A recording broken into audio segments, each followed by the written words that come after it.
Welcome back everyone, my name is Josh and I'm on a mission, and this channel is all about real estate, personal finance, and living in Puerto Rico. I'm a real estate agent here in Puerto Rico, and we're going to be diving in today into 10 things that you should know before you become a real estate agent.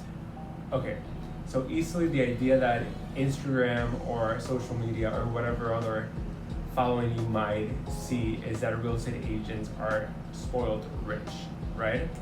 We see this in Netflix shows, and we see this in HGTV and all these so-called type reality TV shows.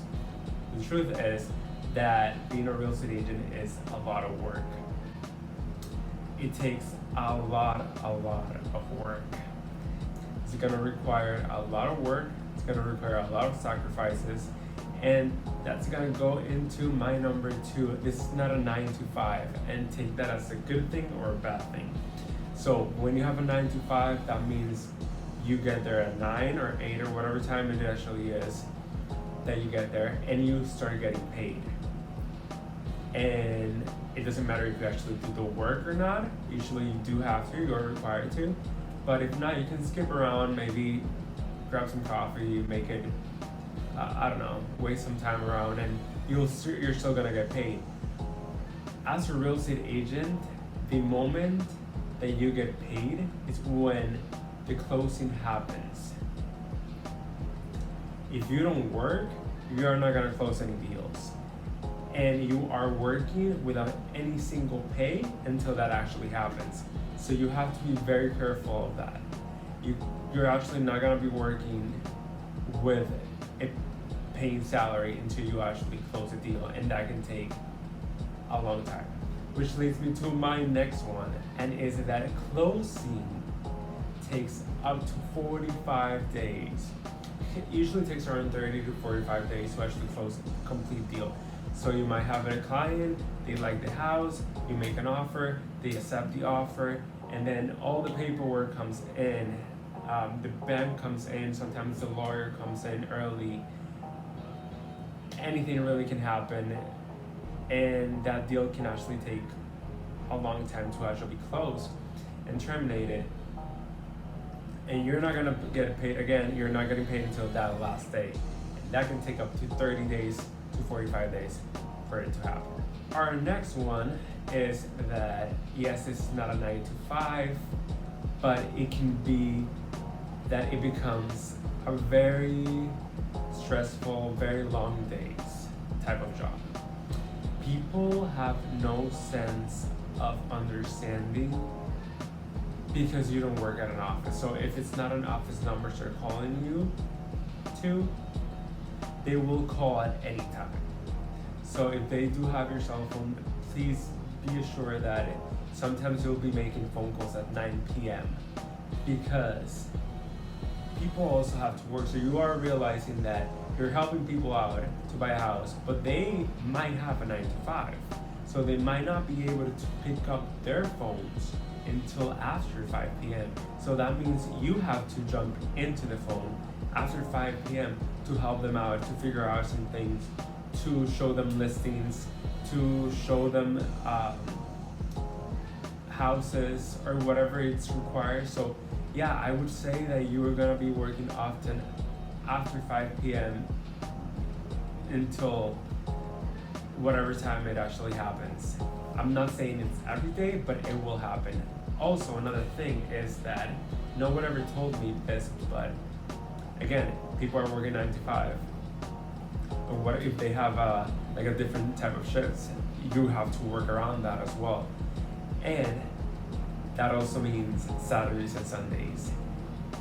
I kid you not, I work almost every single Saturday because that is prime day for showings. And showing is just showing someone else a house, or some type of client is coming to see your house.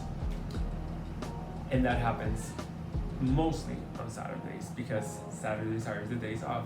Some real estate agents don't work on Sundays, and I've seen this happen, but I try not to work Sundays, but sometimes it does actually happen. even if you're making a few phone calls here and there, you're still working. I kind of knew coming into the real estate game is that you have to be aware of sharks. And people in real estate have been doing this. A lot of people have been doing this for years and years and years. So they know their territory. They have a reputation. You know, they've built their business from the ground up when the 80s or 90s, when there wasn't as many real estate agents as there is right now. And they can be ruthless.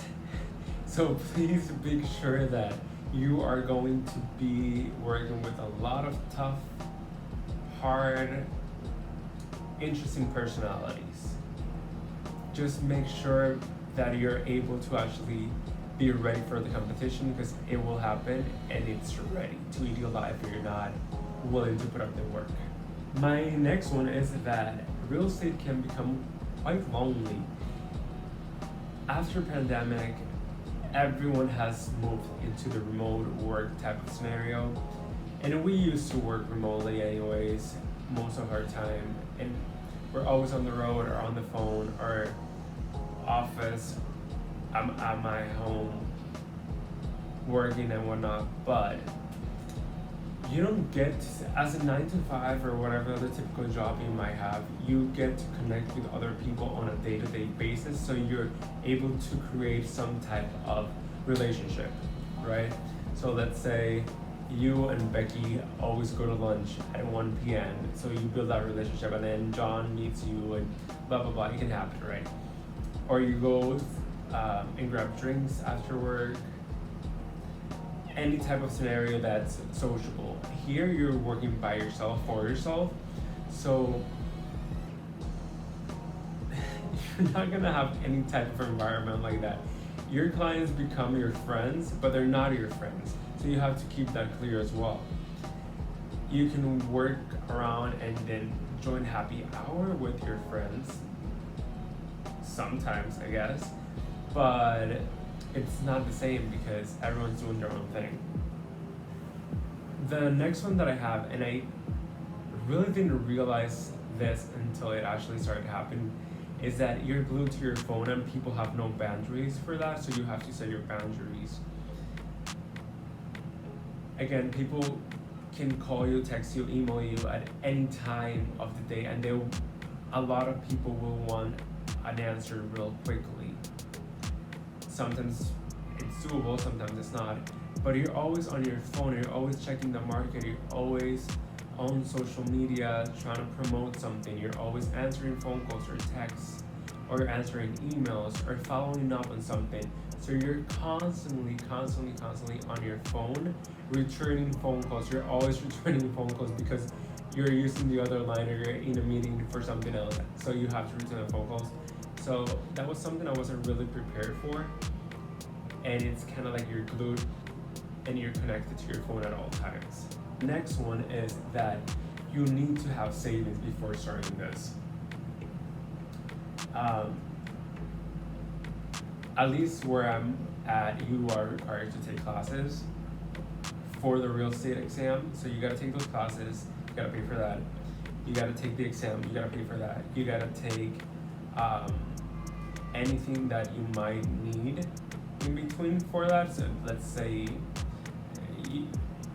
gas, food, whatever adds up. And after that, after you have joined an agency, you have to pay most of the times for your business cards, for your marketing. You gotta pay for a bunch of other things. There's fees around. Also, every single year we are required to take certain type of classes as well, and you gotta pay for that. So there's a lot of costs coming in. And please remember, you're not making any money until you close that first deal. No one's giving you that deal. You have to go in and fight for that deal, for that first deal, which is gonna be hellish because you don't know what you're doing. You don't know what terms you should be saying or whatnot. So yeah, that first deal is gonna take a bit of time. And so you need to have savings before you actually do all of this. I always recommend people to not leave their jobs until they actually have saved enough or they have built a clientele, and then you can do full-time real estate. Also, another thing that really struck me by was that commissions are different. So a real estate agent usually makes a commission because you sell a house. So if you bring a client as a buyer's agent, you bring a client to a seller, and a seller has their agent, you have to split their commission, right? And that commission is not always the same. It can be 6, it can be 5. I've seen it lower, and depends on how much the property is and how much the seller agent actually negotiated the commission to be. So sometimes you're believing certain amount of money you're gonna get, but then when you actually calculate it, it's completely you miss the spot. It's not what you actually thought it was. Also, your agency has to take a percentage out of your check. So usually how it works is that I've seen it this way, is that most companies start with 60-40. So the first amount of deals that you make, you're gonna be, let's say you make $1,000 out of your paycheck. So 60% comes to me, but then 40% goes to my agency. And then that happens until that you build over time, and then becomes like 70-30, 80-20. And sometimes you get a full commission, but you gotta pay a fee for every single house that you sell. So it's not free money, you still have to pay your agency. And last but not least, my favorite motto is that every client, it's not a client. I've learned this the hard way. I thought coming in fresh Josh out of real estate college that every person that was gonna come to me was a potential client. And they can be at some point.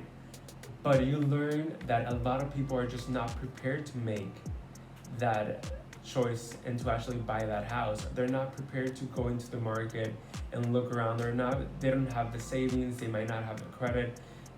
They don't know what the info that they need before they actually make the decision. They might not get approved.